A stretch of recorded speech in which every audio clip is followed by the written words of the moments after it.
सत्संगम चलवते पुरुषो यदावे अज्ञान हेतु कृत मोह मदांधकार नाशम विद्या हि तदोदयतो विवेकः।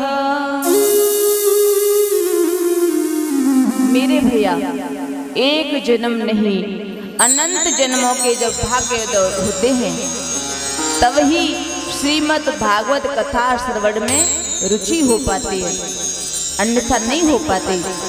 ऐसे ये सुंदर जो भक्तिपूर्ण अनुष्ठान होते हैं ये गोविंद की कृपा से ही संभव होते हैं। भागवत की कथा आप श्रवण करने के लिए जाएं तो एक बात अवश्य ध्यान रखें कि भागवत की कथा कभी भी मनोरंजन की दृष्टि से नहीं सुननी चाहिए। हाँ ठीक है, थोड़ा बहुत हो जाए, लेकिन इस दृष्टि से जो भागवत को सुनते हैं वो बहुत बड़ा अपराध करते हैं। भागवत की कथा इसलिए सुने कि हमारे जीवन में किंचित परिवर्तन आवे, गोविंद के चरणों में हमारी निष्ठात्मक प्रीति होवे। इस भाव से अगर हम कथा सुनेंगे तो वही कथा प्रभावी होती है। श्रीमद् भागवत कथा की पद्धति क्या है, इसका नियम क्या है, इसके सुनने के क्या क्या नियम है, इन सब का जिसमें वर्णन किया गया है उसे हम कहते हैं भागवत महात्म्य। तो भागवत महात्म्य का यहाँ पर हम संक्षिप्त में वर्णन करते हैं। और श्रीमद् भागवत कथा प्रारंभ होती है। श्रीमद् भागवत कथा भगवान श्री कृष्ण के नाम से प्रारंभ हुई है। श्रीमद् भागवत कथा को जब प्रारंभ किया गया तो सबसे पहले व्यास जी लिखते हैं, सच्चिदानंद रूपाय विश्वोत्पत्त्यादि हेतवे तापत्रय विनाशाय श्री कृष्णाय वयं नमः। मेरे भैया, जीवन की 3 बातें हैं जो बहुत ही समझने की हैं। ये 3 बातें हैं सत्य, चित्त और आनंद। हम लोग बात बात पे कहा करते हैं सच्चिदानंद सच्चिदानंद। तो देखो, सत्य कहते हैं अविनाशी को, जो पहले भी सत्य था, मध्य में भी सत्य है और अंत में भी वही बचता है। उस सत्य को हम कहते हैं सत्य। दूसरी बात है चित्त। तो चित्त माने होता है प्रकाश। यानी हम लोगों को अगर कोई पुस्तक पढ़नी होती है तो हम बल्ब, ट्यूबलाइट या दीपक का प्रयोग करते हैं, क्योंकि हमें प्रकाश चाहिए। अंधकार में हमें कुछ पढ़ना हो तो हमें प्रकाश की आवश्यकता पड़ती है। लेकिन जिस परमात्मा को किसी से प्रकाश लेने की आवश्यकता ना पड़ती हो, जो स्वयं प्रकाश है, साक्षात प्रकाश का रूप है, उसे हम कहते हैं चित्त। तीसरी बात है आनंद की। तो देखो भैया, आनंद की परिभाषा शास्त्रों में अलग अलग रूप से वर्णित की गई है। ये आनंद क्या है? डल्लभ के गद्दों पे सोना, क्या इसका नाम आनंद है? एसी के कमरे में विश्राम करना, क्या इसका नाम आनंद है? अरबों की संपत्ति प्राप्त कर लेना, क्या इसका नाम आनंद है? समाज में प्रतिष्ठा पाना, क्या इसका नाम आनंद है? तो भैया, विद्वानों ने बताया है कि इन चीजों से हमें आनंद नहीं मिल सकता। क्यों? क्योंकि आनंद बाहर होता ही नहीं है, आनंद अंदर की चीज है। आनंद कहते हैं आत्मा के बोध को। एक बात और है, दुनिया में जितनी भी चीजें हैं सबका उल्टा कुछ न कुछ होता है। जैसे सुख का उल्टा दुख होता है, दिन का उल्टा रात्रि होता है, विद्वान का उल्टा मूर्ख होता है, लेकिन आनंद का कुछ भी उल्टा नहीं होता, क्योंकि आनंद परमात्मा का स्वरूप है। इसीलिए सत्वी श्री कृष्ण है, चित्वी श्री कृष्ण है और आनंदवी श्री कृष्ण है। जो विश्व को बनाते हैं, उसका पालन करते हैं और उसको लय कर देते हैं, जिनकी कृपा विलासता से ये सारा संसार चलता है और तापत्रय विनाशाय, यानी तीनों प्रकार के तापों को नष्ट कर देता है। तीनों प्रकार के तापों को नष्ट करने की जिनमें सामर्थ्य है वो है हमारे श्री कृष्ण। क्योंकि भैया दुनिया में एक ही ताप से लोग मुक्त नहीं है। संसार में पूछा जाए किसी से कि भैया क्या तुम सुखी हो, तो वो ये कहेगा नहीं भैया मैं सुखी नहीं हूं। एक ही ताप से कोई मुक्त नहीं है, सबके सब दुखी हैं। कि कोई तन दुखी, कोई मन दुखी, कोई धन बिन रहत उदास, थोड़े थोड़े सब दुखी, बस सुखी राम के दास।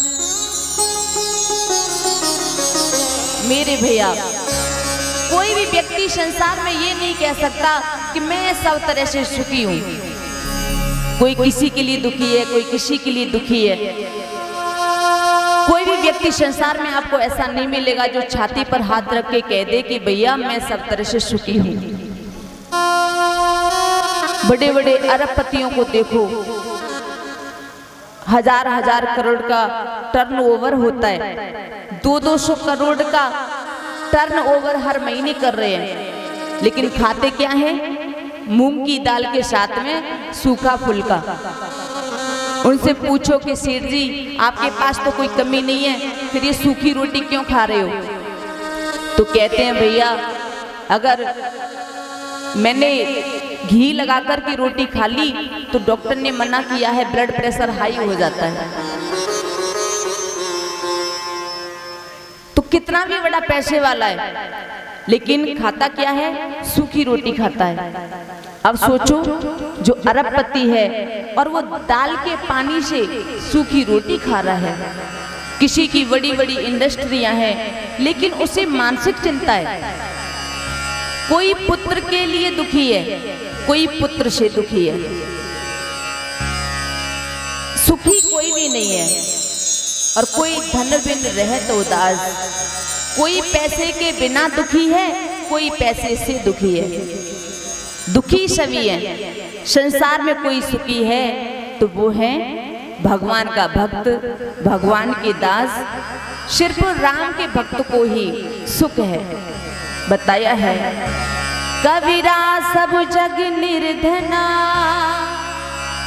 धनवंता नहीं कोई, धनवंता सोई जानियो, जापे राम नाम धन होए। मेरे भैया संसार में सबसे बड़ा धनवान तो वही है जिसके पास में राम के नाम का धन है, वही सबसे बड़ा धनी है। तो देखो आध्यात्मिकता, आध दैविकता, आध भौतिकता, ये 3 प्रकार के ताप होते हैं। तो इन तापों से जो मुक्ति दिला दे वो है हमारे श्री कृष्ण। और श्रीमद् भागवत के जो प्रधान देव हैं वो हमारे गोविंद हैं। इसलिए भागवत के प्रथम श्लोक में भगवान श्री कृष्ण की वंदना की गई है। अब आदरणीय श्री सुखदेव जी, जिन आचार्य सुखदेव जी ने जन्म लेते ही संन्यास ग्रहण कर लिया, सीधे वन की ओर चले गए, तो सज्जनों, जैसे हम इस पवित्र भूमि पर बैठे हुए हैं और भागवत सुनने के लिए यहाँ पर हम एकत्रित हुए हैं, तो ऐसे ही पुराणों की जो विद्या के लिए उत्तम क्षेत्र है, परम एकांत में जो क्षेत्र है, उस क्षेत्र का नाम है नैमिषारण्य क्षेत्र, जो बड़ी पवित्र भूमि है। 88,000 संत वहाँ पे विराजमान हैं और वो सभी गृहस्थ ऋषि हैं। उन्हें हम लोग कहते हैं शौनकादिक ऋषि। तो बड़े बड़े संत बैठे हुए हैं, लंबी लंबी उम्र वाले संत बैठे हैं। एक संत की उम्र तो इतनी लंबी है कि उनके जीवन में कितनी बार इंद्र बदल गए। एक सदग्रस्त की इतनी लंबी उम्र है कि उन्होंने सतयुग, त्रेता, द्वापर, कलयुग, चतुर्युगी को कई बार देख लिया। तो इतनी लंबी लंबी उम्र वाले 88,000 महात्मा वहां पे बैठे हुए थे। तो उन्हीं संतों के बीच में श्री सूत जी महाराज का आगमन हुआ। ये सूत जी वेद व्यास जी के परम शिष्य हैं। तो सूत जी का आगमन हुआ और जैसे ही श्री सूत जी आए हैं तो वो लंबी लंबी उम्र वाले महात्मा उठ करके खड़े हो गए और उनको प्रणाम करने लगे। जिनकी उम्र हजारों साल की उम्र है उनकी, और वो सभी सूत जी को प्रणाम करने लगे हैं। और सूत जी की उम्र उन सबसे कम है, परम युवा संत हैं। लेकिन 20 वर्ष की आयु वाले संत को लंबी लंबी उम्र वाले संत प्रणाम कर रहे हैं और कहते हैं, आइए महाराज, पधारिए महाराज। जब सभी संत खड़े होकर के और स्वागत करने लगे हैं तो सूत जी महाराज ने कहा कि प्रभु, आप मेरे से बड़े हो तो आप मुझे खड़े होकर के क्यों प्रणाम कर रहे हो। तभी सभी संत कहते हैं कि आप देखने में छोटे हो, लेकिन आपका जो ज्ञान है वो बहुत बड़ा है। तो असल में जो उम्र में बड़े होते हैं वो बड़े नहीं होते, जो ज्ञान में बड़े होते हैं वो सबसे बड़े होते हैं। कि धन वृद्धा, बल वृद्धा, आयु वृद्धास्तथैव च, ते सर्वे अपि ज्ञान वृद्धाश्च, किंकिरा शिष्य किंकिरा। कोई बल में बड़ा होता है, कोई धन में बड़ा होता है, लेकिन सबसे बड़ा तो वो है जो ज्ञान में बड़ा हो।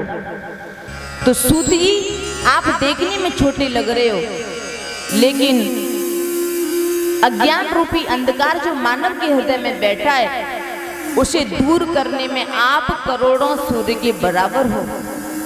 आप हमें ऐसी कथा सुनाएं जैसे संसार के लोगों की कष्ट की निवृत्ति हो जाए और उन्हें गोविंद की प्राप्ति हो जाए। कृष्ण प्राप्ति करम शाश्वत साधनम तद्दाधुना।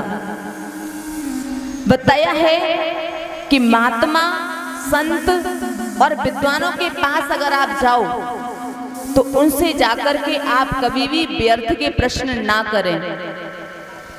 उनसे ये प्रश्न मत करो कि मेरे घर ज्यादा आमदनी कैसे होगी, मेरे बहू की बेटा होगा कि नहीं होगा। ये फालतू की प्रश्न संत के पास जाकर के ना करें। संत के पास जाकर के सिर्फ एक ही प्रश्न करें कि हमें गोविंद मिलेगा कि नहीं, हमें कृष्ण के चरणों में प्रीत होगी कि नहीं। क्योंकि भागवत में ऐसा वर्णन आया है कि संतों का छड़ और अन्न का कड़ उसे कभी बर्बाद मत करना। जितना भोजन आप कर सको थाली में उतना ही भोजन लें। आपकी वजह से भोजन बर्बाद हो ऐसा कभी मत करना, और आपकी वजह से किसी संत का समय बर्बाद हो ऐसा कभी मत करना।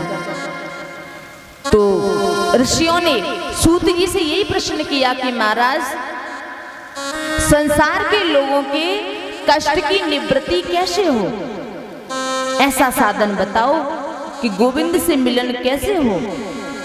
ऐसा सुनकर के सूत जी गदगद हो गए हैं। ऋषियों से कहते हैं कि आपने बिल्कुल सही प्रश्न पूछा है। हम लोग जन्म लेते हैं, बड़े होते हैं, लंबे होते हैं, युवा होते हैं, फिर वृद्ध हो जाते हैं, मर जाते हैं। जीवन के पहलुओं को हमने कभी समझने की कोशिश ही नहीं की। लोग जीवन को कैसे बर्बाद कर देते हैं। कितने लोग ऐसे होते हैं कि बगल वाली जगह में कथा चल रही है और वो बगल वाली जगह में बैठ करके ताश खेलते रहते हैं, टीवी देखते रहते हैं, लेकिन भागवत में आने का उन्हें समय नहीं मिलता है। और ताश खेले जा रहे हैं, फालतू की बातें हो रही हैं, वहां पे चाहे 10 घंटे हो जाएं, पता ही नहीं चलता है। और वही व्यक्ति अगर गलती से किसी कथा पंडाल में पहुंच जाए तो 50 बार घड़ी देखते हैं कि कब कथा विश्राम हो और हम उठ करके चले जाएं। उन्हें 3 घंटे 30 घंटे के बराबर लगते हैं। कोई कोई तो कहते हैं भैया निमंत्रण आया है कथा में जाने का तो जाना पड़ेगा, और आए, लिफाफा चढ़ाया और बस चले गए। तो ये हमें हमारे समय का दुरुपयोग है। सौनकादिक ऋषि कहते हैं काल व्याल मुख ग्रास त्रास निर्णात हेतवे। हमारा जीवन क्या है, जरा ध्यान दें। एक बहुत बड़ा अजगर सर्प है और अजगर सर्प ने अपने मुंह को खोल के रखा है, मुंह फाड़ के बैठा है और उसके मुंह में हम बैठे हुए हैं। अब हमारा जीवन कब तक सुरक्षित है? तब तक जब तक अजगर मुंह बंद नहीं करता। और जैसे ही अजगर ने मुंह बंद किया कि हमारी मृत्यु हो जाएगी, ऐसे ही काल रूपी सर्प के हम ग्रास बने हुए हैं। मैं अभी आपको कथा सुना रही हूँ, 5 मिनट बाद सुना पाऊंगी इसकी मैं गारंटी नहीं ले सकती। तो समय का कोई पता नहीं है। संसार में लोग अभिमान बहुत बड़ा बड़ा कर लेते हैं, शान और शौकत में इठला करके चलते हैं, लेकिन ये माया का घमंड, ये माया का गरूर एक पल में टूट जाएगा। ये कुछ भी तेरे साथ जाने वाला नहीं है। अभिमान में पता नहीं प्राणी क्या से क्या कह देता है। जरा आप सोचो, रात को हम एसी चला करके कमरे में सो रहे हैं, विश्राम कर रहे हैं और विचार करने लगे कि बहुत दिन हो गए व्यापार करते करते, अब तो मुझे हाईवे के किनारे जमीन खरीदनी है। फिर क्या करेंगे? एक बढ़िया सा मकान बनाएंगे या मैरिज होम बनाएंगे। फिर धीरे धीरे काम बढ़ता जाएगा, धनियों की लिस्ट में मेरा नंबर आ जाएगा, मार्केट में मेरा नाम हो जाएगा। तो 9:30 बजे हम लेटे लेटे सो रहे हैं और 9:45 बजे हार्ट अटैक आ गया, मर गए। सोचना विचारना ऐसे ही गया। नहीं कशित छड़मपि जातु तिष्ठत कर्म कृत कार्यते हयवश कर्म गुणे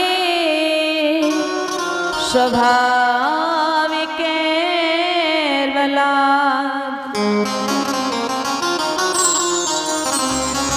मेरे भैया, मानव की ये सबसे बड़ी भ्रांति है कि वो चिंता ज्यादा करता है और चिंतन नहीं करता है। जीवन में चिंता को मिटाओ और चिंतन को बढ़ाओ। तो चिंता से मुक्ति कैसे मिले और चिंतन कैसे बढ़े, ये सिखाता है हमें श्रीमद् भागवत महापुराण। ये भागवत है ना, ये महान सदग्रंथ है। श्री सूत जी कहते हैं कि भागवत की कथा सुनने का अधिकार कभी कभी देवताओं को भी प्राप्त नहीं होता। एक बार सुखदेव जी महाराज परीक्षित महाराज को कथा सुना रहे थे, तो देवराज इंद्र अमृत का कलश लेकर के आया और कहा महाराज आप ही अमृत परीक्षित महाराज को पिला दो, जिससे वो मरेंगे नहीं, और जो कथामृत है ना ये हमें सुना दो, इसकी अदला बदली कर लो। तो श्री सुखदेव जी ने मना कर दिया। एवं विनिमय जाते सुधारा ज्ञा प्रपीयता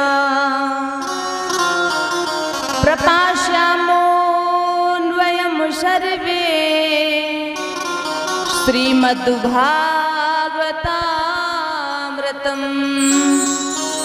देवताओं ने कहा कि ऋषिदेव ये अमृत परीक्षित को पिला दो, कथा हमें सुना दो। तो सुखदेव जी ने कह दिया, देवताओं कहाँ ये तुम्हारे स्वर्ग का अमृत और कहाँ ये श्रीमद् भागवत, इन दोनों की बराबरी एक साथ नहीं हो सकती। स्वर्ग में जाकर के वहां के अमृत का पान करने के बाद भी व्यक्ति को इस संसार में आना पड़ता है। पुनरपि जन्मम पुनरपि मरणम पुनरपि जननी जठरे शयनम।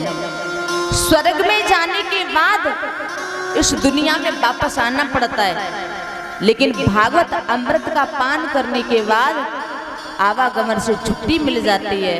इसलिए अभक्तास्तास विज्ञाय न ददोस कथामृतम् श्रीमद्भागवती वार्ता सुराणामपि दुर्लभा। सुखदेव जी ने देवताओं को अवक्त समझा और भागवत कथा अमृतदान करने से मना कर दिया। वही भागवत कथा अमृत हम आप लोगों को श्रवण कराएंगे। देवताओं ने जाकर के ब्रह्मा जी से शिकायत की तो ब्रह्मा जी ने तराजू लेकर के तोलना शुरू किया। एक पलड़े में दुनिया के सारे साधनों को रखा और एक पलड़े में श्रीमद् भागवत जी को विराजमान किया। तो बताया गया है, लघून्यन्यान जातानि गौरवेणेदं महत् तदा ऋषिगणा सर्वे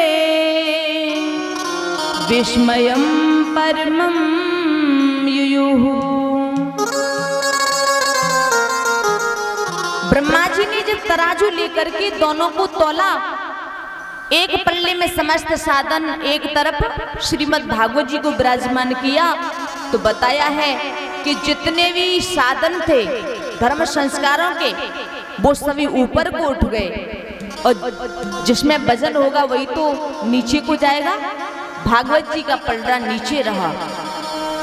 और भैया ये भागवत कोई किताब नहीं है, ये भागवत साक्षात श्री कृष्ण का रूप है। श्रीमद् भागवत साक्षात कृष्ण का रूप है। इसका श्रवण करने से जीवन धन्य हो जाता है। और तभी तो नारद जी ने जन जन में इसका प्रचार प्रसार किया। नारद जी ने ब्रह्मा जी से इसका अध्ययन किया, लेकिन सप्ताह श्रवण की जो विधि होती है ये नारद जी ने सनत कुमारों से सुनी। तो शौनकादिक ऋषि पूछने लगे हैं, महाराज सनत कुमार ज्यादा घूमते नहीं है और नारद जी एक जगह बैठते नहीं है, ये प्रसिद्धि है। नारद जी कभी एक जगह नहीं रुकते, सनत कुमार जी कभी घूमने के लिए नहीं जाते। तो नारद जी ने एक जगह बैठ करके और श्रीमद् भागवत कथा कैसे सुन ली, और सनत कुमारों ने एक जगह से दूसरी जगह जाकर के कैसे कथा सुनाई, ये हमें बात बताएं। इतना सुना तो श्री सूत जी बताने लगे हैं कि अब श्रीमद् भागवत की कथा में हम प्रवेश करते हैं।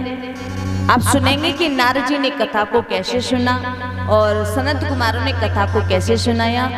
उससे पहले बड़े भाव से बड़े प्रेम से भगवान का संकीर्तन करेंगे, फिर सुनेंगे भगवान की रश्मि कथा।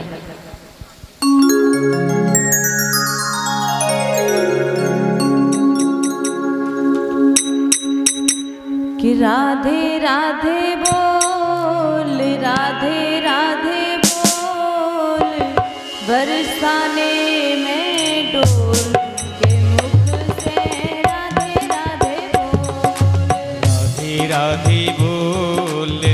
राधे राधे बोल, बरसाने में डोल के मुख से राधे राधे बोल। राधे राधे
अब सुने कि नारद जी ने एक जगह बैठ करके 7 दिन तक कथा कैसे सुनी और सनत कुमार जी ने उन्हें कैसे कथा सुनाई। एक समय देवर्षि नारद जी बड़ी तेज गति से, बड़ी तीव्र गति से दौड़ते हुए चले जा रहे थे और दौड़ते दौड़ते वो बद्रीनाथ धाम में पहुंचे और बद्रीनाथ धाम में विराजमान थे वो चारों भाई जिन्हें हम सनत कुमार कहते हैं। तो सनत कुमारों ने नारद जी को उदास मुद्रा में देखा तो सनत कुमार जी ने कहा कि नारद जी आप उदास क्यों हो? हमने तो ये सुना है कि कितना भी व्यक्ति निराश हो लेकिन आपके दर्शन हो जाएं तो वो हंसने लगता है, लेकिन आपके चेहरे पर उदासी क्यों है, क्या कारण है? जब सनत कुमारों की बात सुनी है तो नारद जी चरणों में गिर पड़े हैं। कहते हैं क्या बताऊं महाराज, अहम तो पृथ्वी तो ज्ञात्वा सर्वोत्तम मामिति पुष्करम च प्रयागम काशीं गोदावरी यथा। नारद जी ने कहा कि हे ऋषि देव, जब मैं पृथ्वी पे आया तो पृथ्वी को सर्वश्रेष्ठ लोक समझ करके आया। यहाँ पे हरिहर क्षेत्र में गया, सेतुबंध रामेश्वर में गया। सत्य कहता हूँ मुझे कहीं पर भी शांति नहीं मिली। इस पृथ्वी पर ना तो कोई सत्य बोलता है, ऐसी लोगों की बुद्धि को कलयुग ने बिगाड़ के रख दिया है। दिन में एक बार भी कोई अगर सत्य बोल देता है तो ऐसा उसे ऐसा लगता है कि मानो हरिश्चंद्र के बाद अब मेरा ही नंबर है, और झूठ 50 बोले उसकी कोई गिनती नहीं होती है। कोई एक अच्छा काम कर देता है तो बार बार गिनाता है, अरे भैया ये काम हमने किया, ये काम हमने किया। और कोई पाप कर्म हो गया तो, कोई गलत कार्य हो गया तो कहता है भैया मैं तो नहीं करना चाहता था पर भगवान ने पता नहीं कैसी बुद्धि कर दी इसलिए हो गया। हम क्या करें? घर में बड़ों का सम्मान नहीं करते हैं बच्चे, संतों का सम्मान समाप्त हो गया है। घर में नई बहू की चलती है, बड़े बूढ़ों को कोई पूछता नहीं है। तरुणी प्रभुता गे है शाल को बुद्धिदायक कन्या विक्रयणो लोभा दंपति नाम चकल कनम। सनत कुमार कहने लगे कि घर में यदि नई बहू की चलती है तो ये तो गलत बात नहीं है, घर में नई बहू की चलनी चाहिए। लेकिन अगर कोई बड़ा कार्य करते हैं तो बड़े बूढ़ों से सलाह ले लेनी चाहिए। लेकिन भैया अब तो उल्टा हो गया है, घर में चलती है नई बहू की और सलाह लेनी होती है तो ससुराल से साले जी को बुलाते हैं। तो भैया अगर घर में ज्यादा तुम साले की सलाह लोगे तो घर बर्बाद हो जाएगा। और महाभारत में कौरव इसके प्रमाण है कि शकुनी मामा ने कैसी सलाह दी थी, कौरवों को सारा नाश करवा दिया। तो नारद जी कहते हैं पृथ्वी पर मुझे कहीं भी शांति नहीं मिली। तो बताया है कलिना धर्म मित्रेण धैर्यं बाधिता धुना। अधर्म का मित्र जो कली है उसने लोगों की बुद्धि को विकृति बना दिया है। लेकिन जब मैं श्रीधाम वृंदावन में आया तो वहां पर मैंने एक कौतुक देखा। एक युवती, उसके पास में 2 वृद्ध पुरुष लेटे हुए थे, मूर्छित अवस्था में थे। मैं उनके पास गया, वो स्त्री जोर जोर से रो रही थी, विलाप कर रही थी। मैं उसके पास गया, मैंने पूछा आप कौन हैं? तो उसने बताया कि मेरा नाम भक्ति है और ये वृद्ध पुरुष जो आपको नजर आ रहे हैं ये मेरे पुत्र हैं, ज्ञान और वैराग्य। इन पर बुढ़ापा आ गया है और इसीलिए मैं दुखी हूं।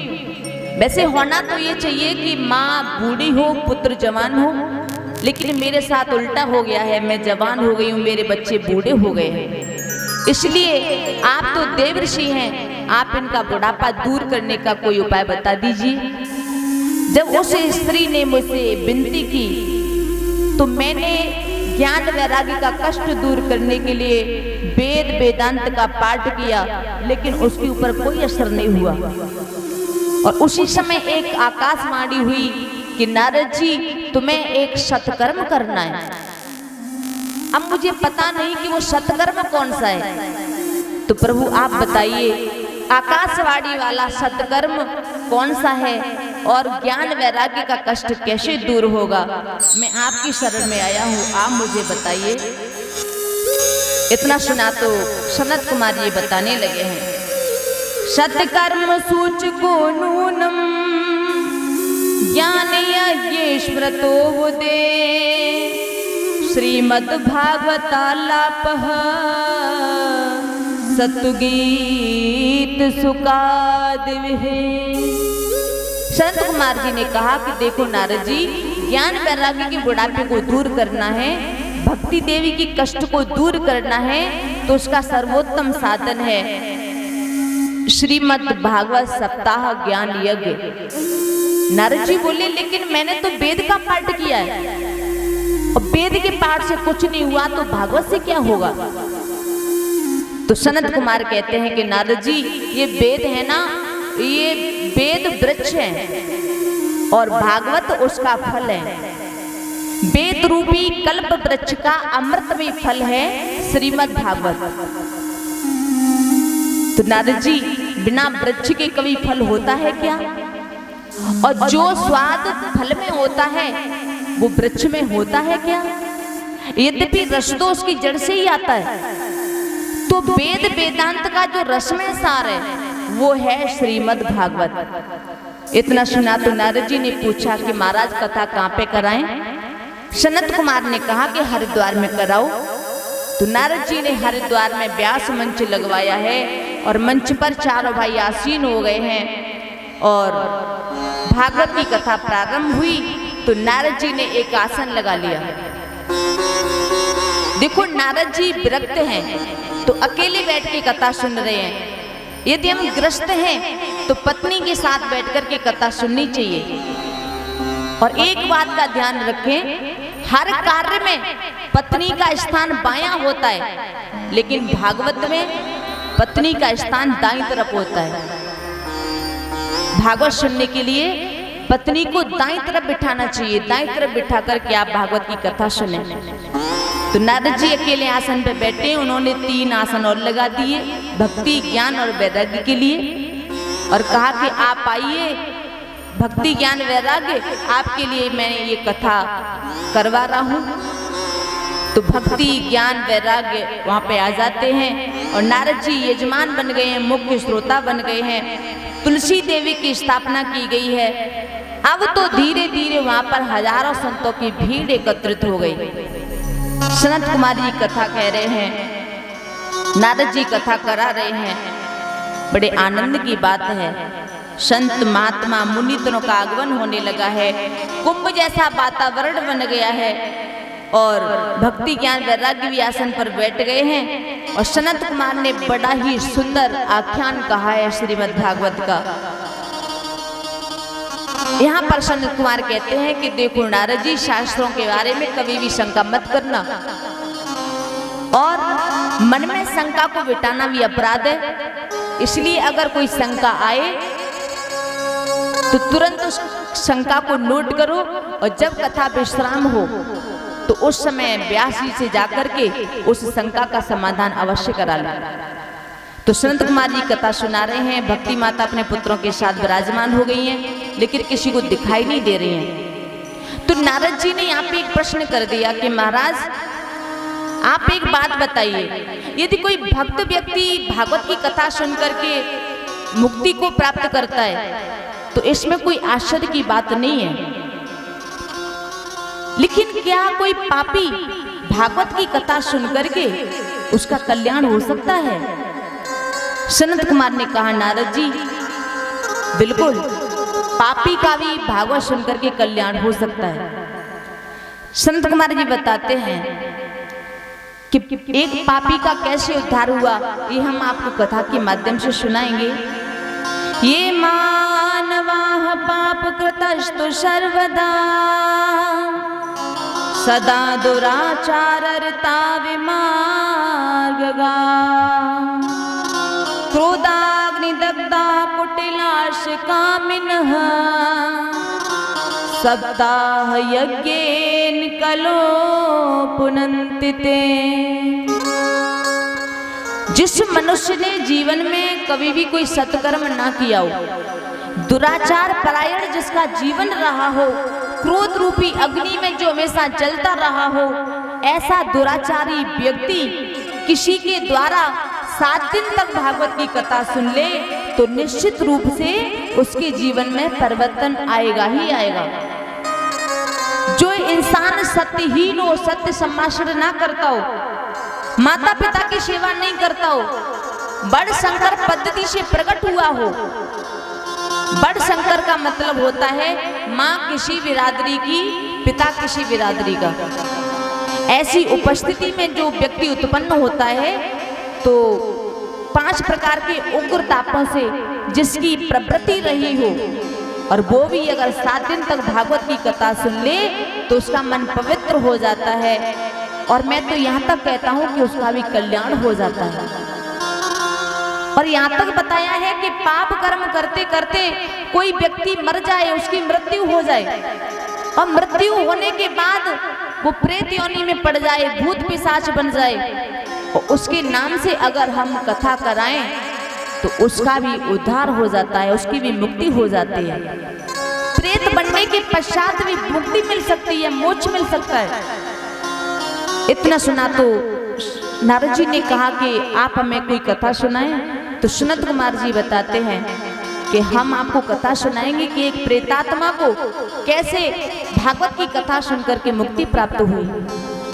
सनत कुमार जी बताते हैं, तुंगभद्रा तटे पूर्वम भूतपतन्मुत्तमम् यत्र वर्णा स्वधर्मेण सत्य सत्कर्म तत्पराः। सनत कुमार जी बताते हैं कि तुंगभद्रा नदी के किनारे बहुत ही सुंदर एक नगर है जिस नगर का नाम है उत्तम नगर। और उस उत्तम नगर में बड़े अच्छे अच्छे लोग रहते हैं और उसी नगर में एक ब्राह्मण देवता निवास करते हैं। और ब्राह्मण देवता कर्म कांड में बड़े प्रवीण हैं। यद्यपि उनकी वृत्ति थोड़ी लोभमयी है, थोड़ी लोभी प्रकार के हैं, लेकिन बाकी सद्गुण है उनके अंदर विद्यमान है। और जैसे सद्गुण ब्राह्मण देवता हैं वैसे बिल्कुल उनके विपरीत उनकी पत्नी है जिसका नाम है धुंधली। जैसा नाम वैसे गुण, यानी यथा नाम तथा गुण। तो ये जो धुंधली है ना, इसके अंदर एक बहुत बड़ी विशेषता है। और भैया ये विशेषता हर नारी में नहीं होती, किसी किसी नारी में होती है जिसके ऊपर भगवान की विशेष कृपा हो। तो पति तो जाते हैं पूजा पाठ कराने के लिए और पूरे दिन पूजा पाठ में रहते हैं, शाम को लौट करके घर आते हैं और घर पे दिन भर पत्नी का राज रहता है। तो कभी पड़ोसियों से झगड़ा कर लेती है, बड़ी कर्कश वाणी बोलती है तो ऐसा लगता है मानो घाव पे मिर्च छिड़क दी हो। लेकिन शाम को जब पति लौट करके आते हैं तो द्वार पे ऐसे खड़ी होकर के स्वागत करती है मानो अनुसुईया के बाद अब इनका ही नंबर हो। तो भैया धुंधली अपने पति के सामने बहुत ही दिखावा करती है, लेकिन भैया मेरे परमात्मा को ये बनावटीपन बिल्कुल अच्छा नहीं लगता है। परमात्मा तो बस एक ही बात कहते हैं कि आप बनावटी बनकर के मेरे पास मत आओ। बताया है निर्मल मन जन सो मोहि पावा, निर्मल मन जन सो मोहि पावा, मोहि कपट छल क्षेत्र न भावा, मोहि कपट छल क्षेत्र न भावा, निर्मल मन जन सो मोहि पावा,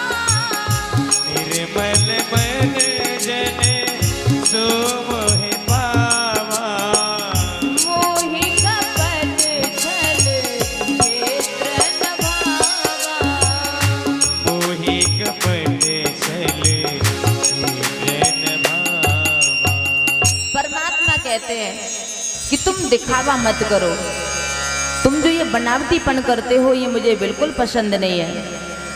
वो तो कहते हैं कि अपने मन को निर्मल बनाओ, अंतःकरण को शुद्ध बनाओ, और आपका मन जब शुद्ध होगा तो प्रभु आपके बस में हो जाएंगे। तो धुंधली देवी का मन पवित्र नहीं है, भावना श्रेष्ठ नहीं है, लेकिन पति के सामने ऐसे रहती है मानो संसार में सबसे अच्छी यही हो, और इसीलिए ब्राह्मण देवता उसका बहुत सम्मान करते हैं, बहुत आदर करते हैं। तो ब्राह्मण देवता के घर धन की तो कोई कमी है नहीं, घर में धन की कोई कमी नहीं है, लेकिन उनके यहाँ पर एक ही कमी है कि उनके घर में एक बेटा नहीं है। और घर में वो एक गाय लेकर के आए हैं, गाय की सेवा करते हैं। और भैया गाय की सेवा तो हर हिंदू के घर होनी चाहिए। तो ब्राह्मण देवता गाय की सेवा करते हैं, तुलसी जी का पौधा लगाया हुआ है, हर हिंदू के घर तुलसी जी की स्थापना होनी चाहिए। तो ब्राह्मण देवता के घर भी तुलसी जी की स्थापना है। लेकिन होता क्या है, जो गाय ब्राह्मण देवता के यहाँ पे रहती है, कई वर्ष हो गए सेवा करते करते, लेकिन उसने कोई बच्चा बच्चिया नहीं दिया। तुलसी का पौधा लगाते हैं, तुलसी सूख जाती है। जब ऐसा देखा तो उनके पड़ोसियों ने आना जाना शुरू किया। तो देखो भैया, बढ़िया पड़ोसी भगवान की कृपा से मिलते हैं, और कहीं ज्यादा ही बढ़िया मिल जाएं तो आपको उखाड़ करके ही फेंक दें। तो पड़ोसियों ने आना जाना शुरू किया, कहने लगे क्यों ब्राह्मण देवता जी ये बताओ, तुम्हारे घर ये तुलसी क्यों सूख जाती है? तुम्हारी गैया कब से देख रहे हैं, अभी कोई बच्चा बच्चिया नहीं दिया। पंडित जी ने कहा कि देखो सेवा तो बहुत करता हूँ, तुलसी जी में पानी भी डालता हूँ, पता नहीं क्यों सूख जाती है। अब पड़ोसियों ने क्या कहना शुरू किया पता है, कहने लगी पंडित जी एक बात बताएं, तुम्हारे घर ये गऊ इसलिए बांझ रहती है, तुलसी इसलिए सूख जाती है क्योंकि तुम्हारे घर एक बेटा नहीं है, और एक बेटा नहीं है इसी की वजह से तुम्हारी गऊ बांझ हो गई, तुलसी सूख गई है, तुम्हारे पितर तुमसे खुश नहीं है। ऐसे भ्रम में डाल दिया उस ब्राह्मण को। एक दिन तो ब्राह्मण देवता बैठे बैठे रो रहे हैं, सोचने लगे मैंने शायद कोई पाप कर्म किया है।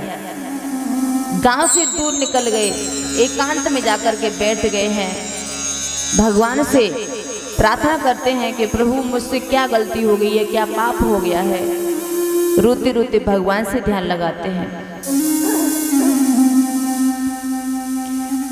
मेरे श्याम आके मुझको बता दे, मेरे श्याम आके मुझको बता दे, दुख क्यों दिया है, दुख क्यों दिया है, क्यों दिया है, दुख क्यों दिया है। मेरे श्याम आके मुझको बता दे, मेरी शाम आके मुझको बता दे, दुख क्यों दिया है, दुख क्यों दिया है।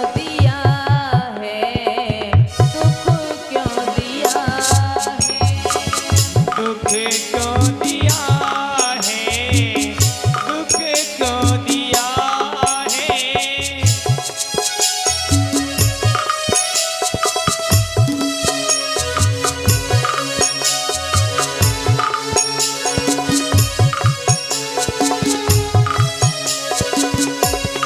ब्राह्मण देवता गांव से दूर तालाब के किनारे बैठे हैं, भगवान से प्रार्थना करते हैं कि प्रभु इतना बड़ा दुख मुझे क्यों मिल रहा है। और कहते हैं सदा से करी है मैंने श्याम तेरी पूजा, तेरे सिवा ना कोई दुनिया में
भगवान से कहते हैं कि मैंने बचपन से तेरी पूजा की है, मैंने जानते हुए कोई पाप कर्म नहीं किया, फिर किस जन्म के अपराध का मुझे फल मिल रहा है। और भगवान से प्रार्थना करते हैं,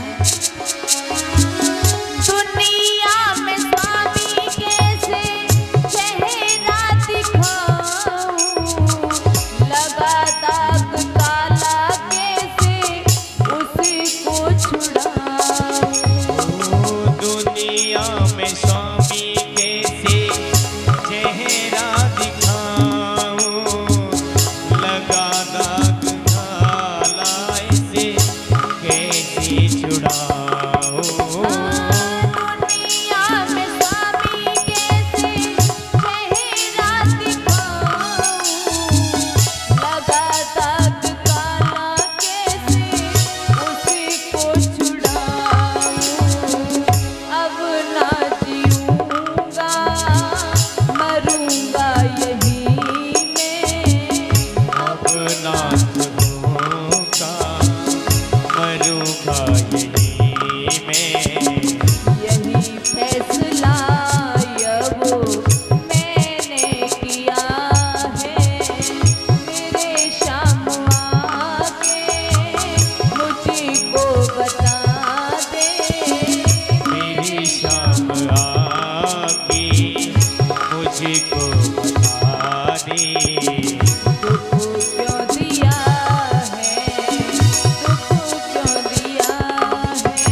वन में बैठे बैठे ब्राह्मण देवता रो रहे हैं, कहते हैं प्रभु दुनिया वाले जाने क्या क्या मुझसे बोलते हैं, शायद मैंने कोई पाप किया है, अब मैं जीना नहीं चाहता, अब तो यही मर जाऊंगा। सोच लिया कि आज मुझे पुत्र मिलने का कोई रास्ता ना मिला तो मैं जीवित लौट करके घर नहीं जाऊंगा, आज तो मरना ही है। ऐसा मन में संकल्प कर लिया और तभी वहां पे एक संत भगवान आ जाते हैं। महात्मा जी ने ब्राह्मण को देखा तो भैया हमारा जो चेहरा होता है ना, ये एक कैमरे की तरह होता है, इंसान कितना मूर्ख है कितना विद्वान है ये हमारा चेहरा बता देता है। संत भगवान ने ब्राह्मण देवता के चेहरे को देखा तो समझ गए ये कोई विद्वान ब्राह्मण है, तो पास में आए, आकर के पूछने लगे हैं कि ब्राह्मण देवता क्यों रो रहे हो। पूछने लगे हैं संत भगवान, कथम रोदिश विप्रत्वम काति चिंतावलीयसी वदत्वम सत्वरम मह्यम स्वस्य दुःखस्य कारणम। संत भगवान पूछते हैं ब्राह्मण देवता को, क्यों रो रहे हो, क्या कारण है, मुझे बताओ। महात्मा जी की बात सुनी तो ब्राह्मण देवता चरणों में गिर पड़े हैं, कहने लगे महाराज शायद मैंने पिछले जन्म में कोई पाप किया था, उसी का फल आज मैं भोग रहा हूं। मेरे पितर मुझसे प्रसन्न नहीं है और इसलिए मेरे घर में गऊ बांझ रह जाती है, तुलसी सूख जाती है, मेरे देवता भी मुझसे नाराज है और एक पुत्र के बिना मेरा पूरा जीवन बर्बाद है। और इसलिए आज मैंने ठान लिया है कि मुझे अगर पुत्र मिलने का रास्ता मिल गया तो ठीक है, और नहीं तो मैं आज अपने प्राणों को त्याग दूंगा। जब ब्राह्मण देवता की बात सुनी तो महात्मा जी कहने लगे कि पंडित जी आपके मन में जो पुत्र की कामना है ये तो एकमात्र अज्ञान है, यदि तुम्हारे पुत्र हो जाता तो क्या तुम ये समझ लेते कि तुम्हारे ऊपर भगवान की कृपा हो गई, और पुत्र नहीं हुआ है तो कह रहे हो कि भगवान की कृपा नहीं है। अरे क्या करोगे बेटा लेकर के, यदि घर में बेटा नहीं होता तो हम 2-4 वर्ष रोते हैं, सोचते हैं कि भाग्य में नहीं था तो नहीं मिला, क्यों रोए।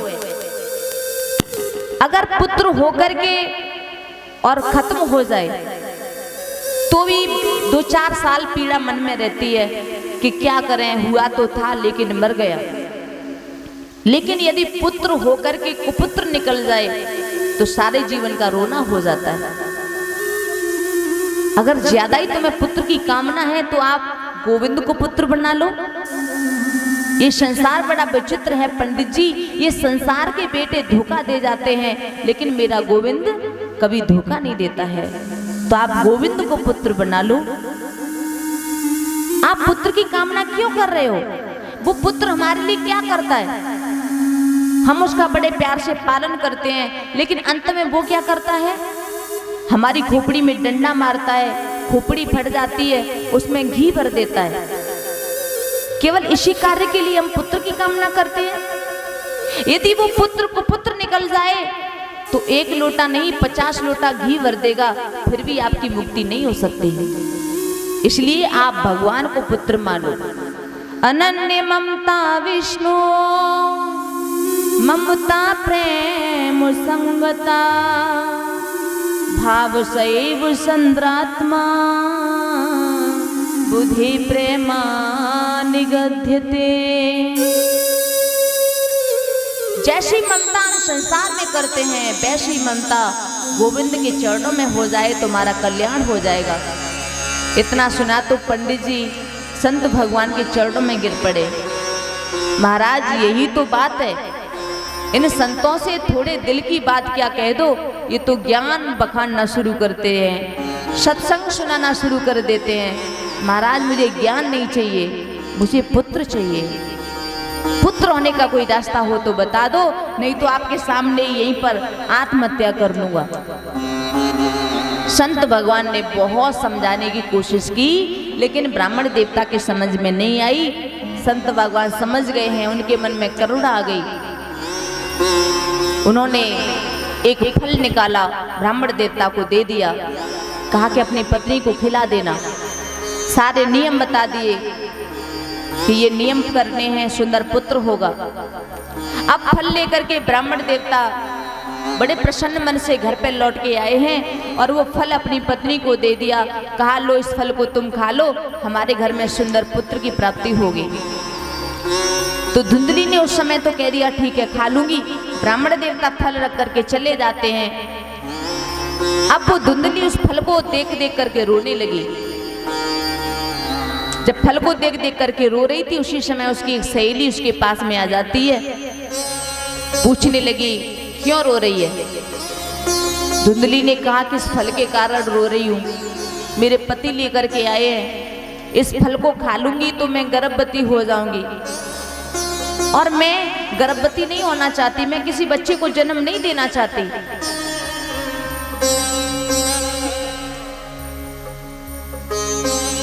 गर्भ धारण करने में कितना कष्ट होता है और इसीलिए मैं एक बात सोच रही हूँ। अपनी सहेली से कहने लगी, कहा कि देखो बहन, जहाँ पे खाने वालों की लाइन लगी है वहां पे तो भोजन नहीं है। गरीब जो सहेली थी उसके 6 पुत्र हैं, 7वां होने वाला है, लेकिन उसके यहाँ पर एक दाना भी नसीब नहीं है।